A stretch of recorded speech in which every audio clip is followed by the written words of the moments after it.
Assalamualaikum warahmatullahi wabarakatuh. Nama saya Trimurdo Rizky dari kelas Agribisnis A.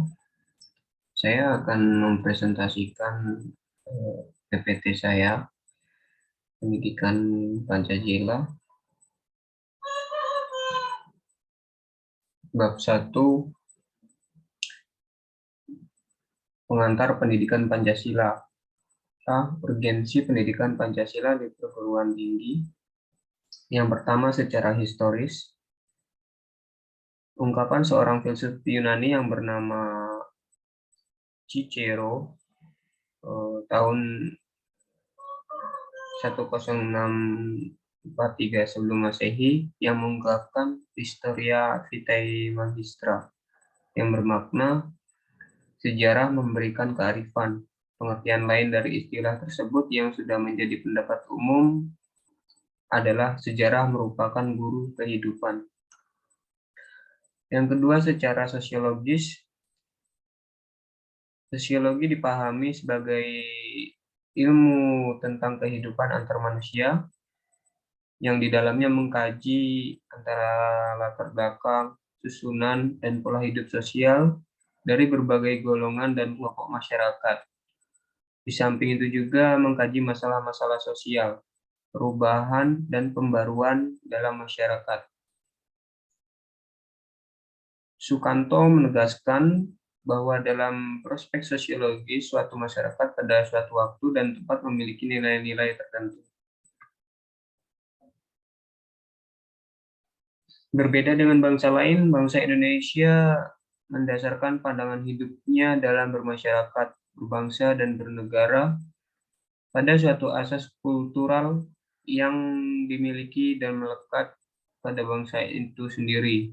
Nilai kenegaraan dan kemasyarakatan yang terkandung dalam Pancasila bukan hanya hasil konseptual seorang pria saja, melainkan juga hasil karya bangsa Indonesia itu sendiri, yang diangkat dari nilai-nilai kultural yang dimiliki oleh bangsa Indonesia sendiri melalui proses refleksi filosofis para pendiri negara. Yang ketiga, secara yuridis. Negara Republik Indonesia adalah negara hukum, dan salah satu cirinya istilah yang bernuansa bersinonim, yaitu pemerintah yang berdasarkan hukum. Pancasila sebagai dasar negara merupakan landasan dan sumber dalam membentuk dan menyelenggarakan negara hukum tersebut. Hal utama dalam pembangunan dan pengawasan dan pengayaan mata kuliah pendidikan Pancasila, urgensi pendekatan yuridis ini adalah dalam rangka menegakkan undang-undang, merupakan satu kewajiban negara yang penting. Penegakan hukum ini hanya akan efektif apabila didukung oleh kesadaran hukum warga negara, terutama kalangan intelektualnya. Yang keempat, secara politik. Secara spesifik, pendekatan politik tersebut yaitu menemukan nilai-nilai ideal yang menjadi kaidah penuntun atau pedoman dalam mengkaji konsep-konsep pokok dalam politik yang meliputi negara, kekuasaan, pengambilan keputusan, kebijakan, dan pembagian sumber daya negara baik di pusat maupun di daerah. B. Peristiwa fenomena sosial yang aktual dan berkaitan dengan Pancasila. Yang pertama, terorisme. Terorisme secara kasar merupakan suatu istilah yang digunakan untuk penggunaan kekerasan terhadap penduduk sipil atau non-kombatan untuk mencapai tujuan politik dalam skala politik dan skala lebih kecil daripada perang. Mengapa terorisme masih berlanjut di Indonesia, padahal Indonesia memiliki Pancasila sebagai ideologi? Kehadiran terorisme seakan menggerus ideologi Pancasila yang selama ini dijadikan landasan hidup bagi masyarakat Indonesia dalam berbangsa dan bernegara.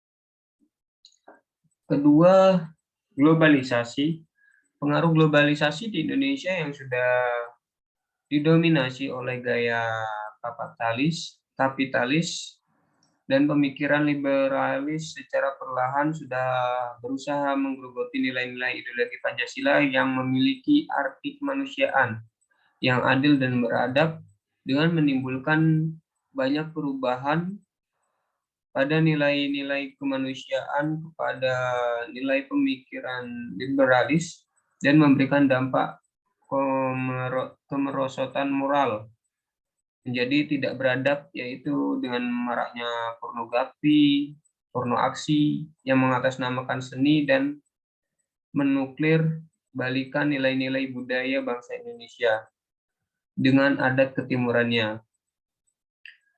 Yang ketiga, disintegrasi. Bangsa integrasi.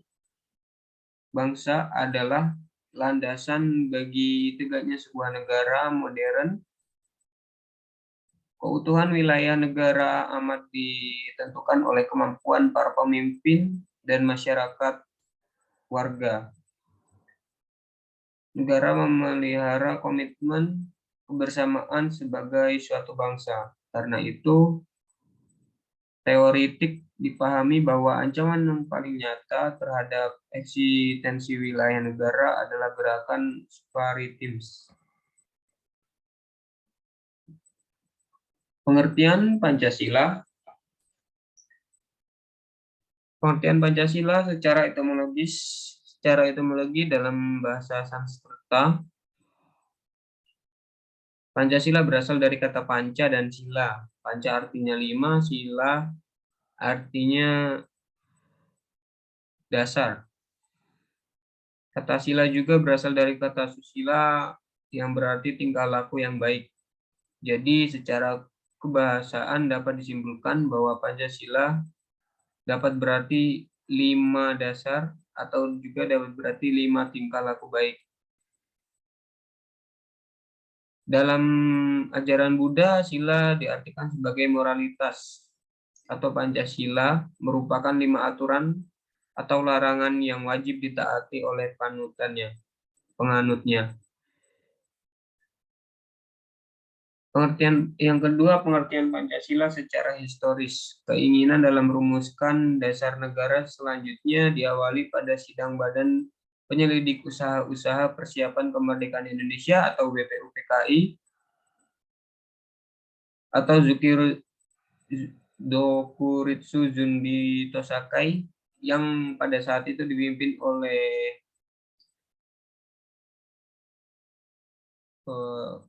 Dr. Prajiman Widyoningrat. Sidang BPUPKI pertama dilaksanakan selama 4 hari, yakni dimulai pada tanggal 29 Mei sampai dengan 1 Juli 1945.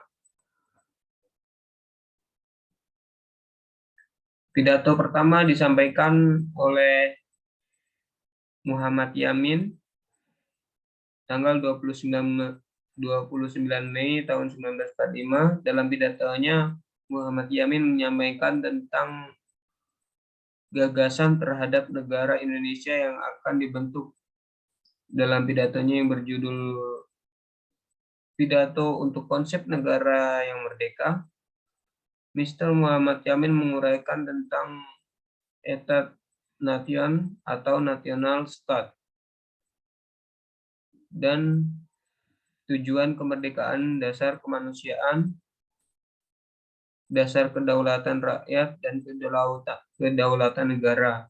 Kemudian secara lisan, Muhammad Yamin menyampaikan usul secara lisan dan tulisan konsep dasar negara Indonesia, yakni 1. Ketuhanan yang Maha Esa, 2. Kebangsaan Persatuan Indonesia, 3. Rasa kemanusiaan yang adil dan beradab, 4. Kerakyatan yang dipimpin oleh hikmat kebijaksanaan dalam permusyawaratan perwakilan, 5. Keadilan sosial bagi seluruh rakyat Indonesia.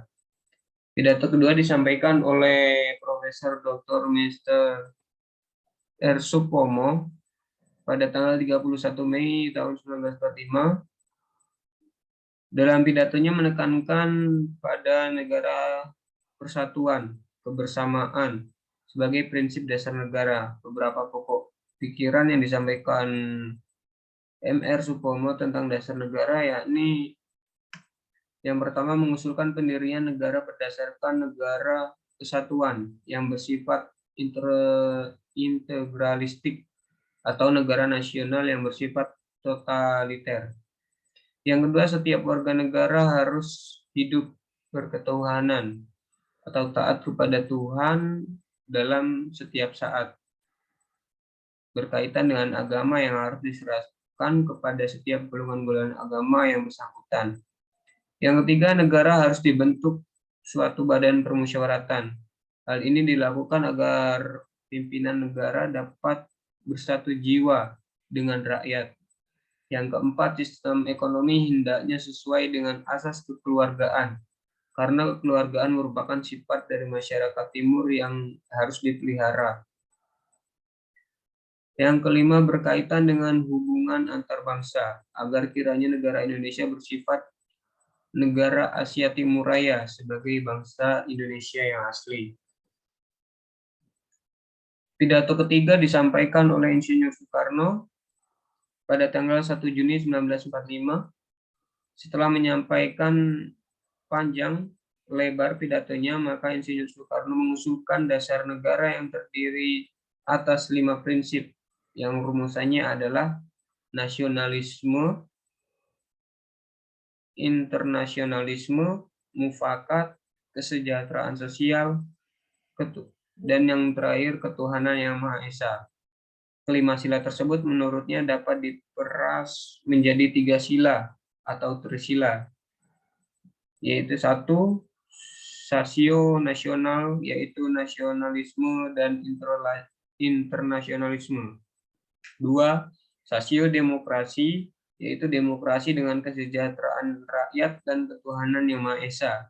3, ketiga sila tersebut kemudian dapat diperas lagi menjadi 1 sila atau eka sila, yang intinya adalah gotong royong. Pengertian Pancasila secara yuridis.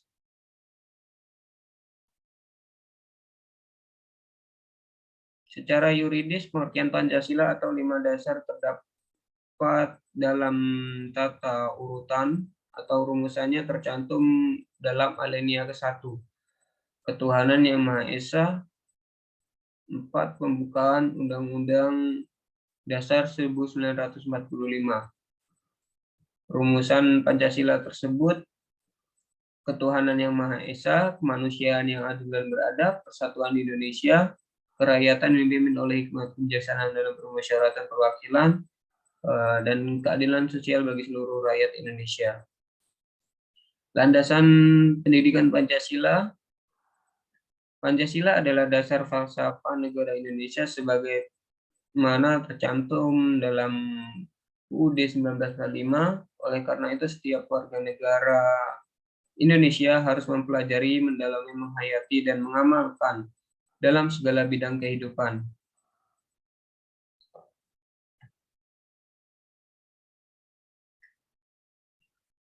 Yang pertama, landasan historis.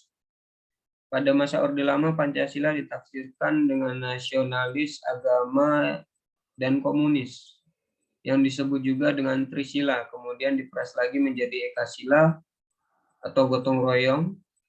Pada masa Orde Baru, Pancasila harus dihayati dan diamalkan dengan berpedoman pada butir-butir yang diterapkan oleh MPR melalui TAP MPR nomor 2 MPR garing 1978 tentang P4. Namun, penafsiran rezim itu membuat kenyataan dalam masyarakat dan bangsa berbeda dengan nilai-nilai Pancasila yang sesungguhnya. Oleh sebab itu, timbulan tuntunan reformasi dalam segala bidang dalam kenyataan ini. MPR melalui TAP MPR nomor garing MPR garing 1998 tentang penegasan Pancasila sebagai dasar negara yang mengandung makna ideologi nasional sebagai cita-cita dan tujuan negara.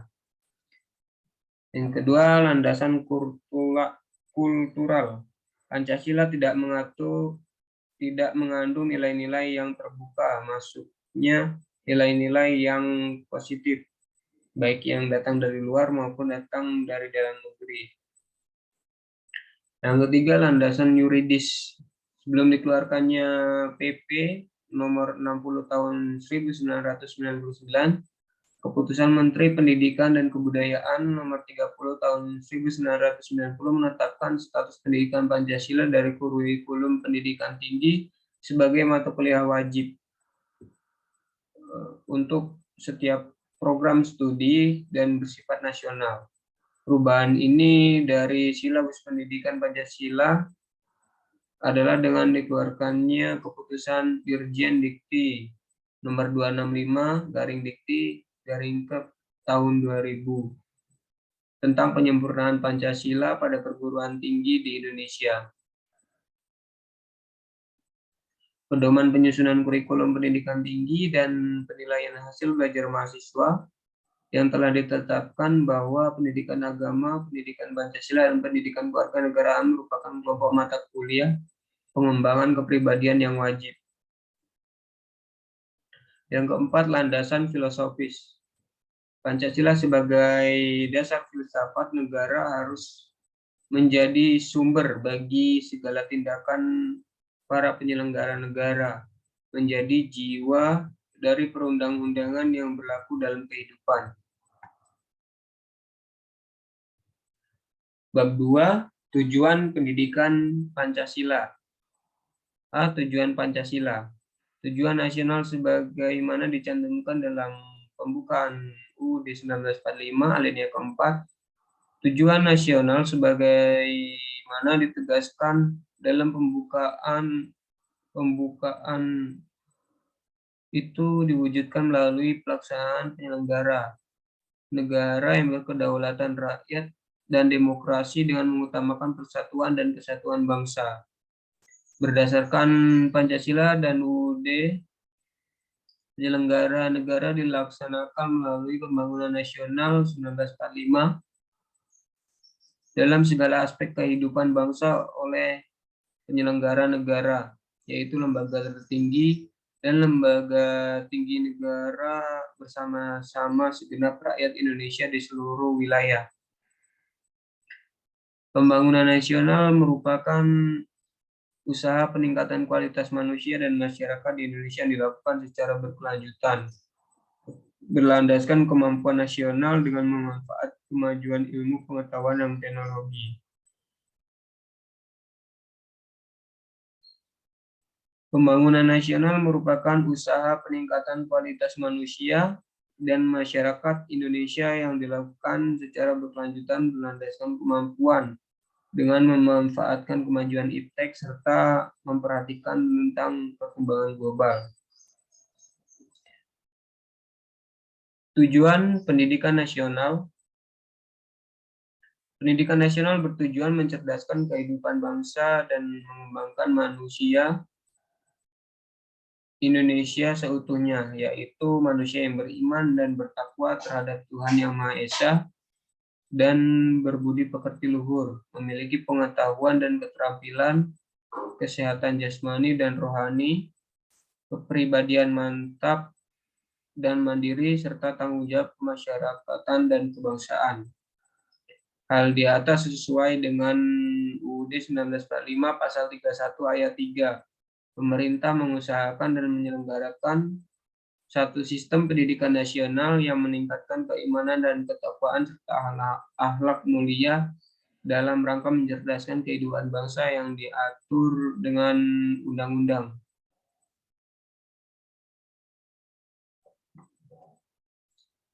Tujuan pendidikan Pancasila.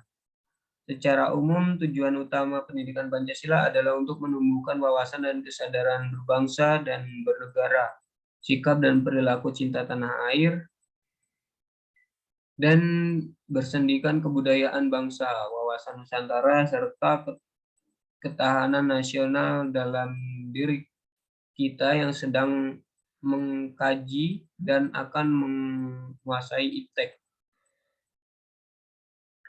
Di samping itu, menurut hasil lokakarya mata kuliah Pancasila 1978, tujuan perkuliahan Pancasila di perguruan tinggi adalah yang pertama, mahasiswa mengerti dan menghayati tentang Pancasila yang sah dan benar sebagaimana yang telah dirumuskan secara formal dalam pembukaan UUD 1945.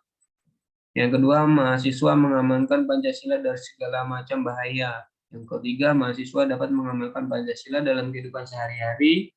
Dan yang keempat, mahasiswa ikut aktif berperan dalam mengusahakan pelestarian Pancasila. Misi dan visi pendidikan Pancasila. Misi pendidikan Pancasila di perguruan tinggi menjadi sumber nilai dan pedoman bagi penyelenggara program studi dalam mengantarkan mahasiswa mengembangkan kepribadiannya.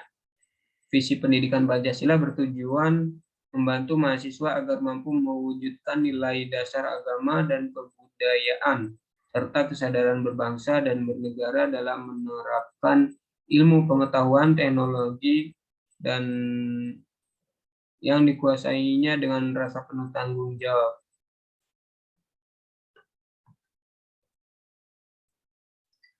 Demikian penyampaian materi yang bisa saya sampaikan mengenai pendidikan Pancasila bab 1 dan bab 2. Terima kasih.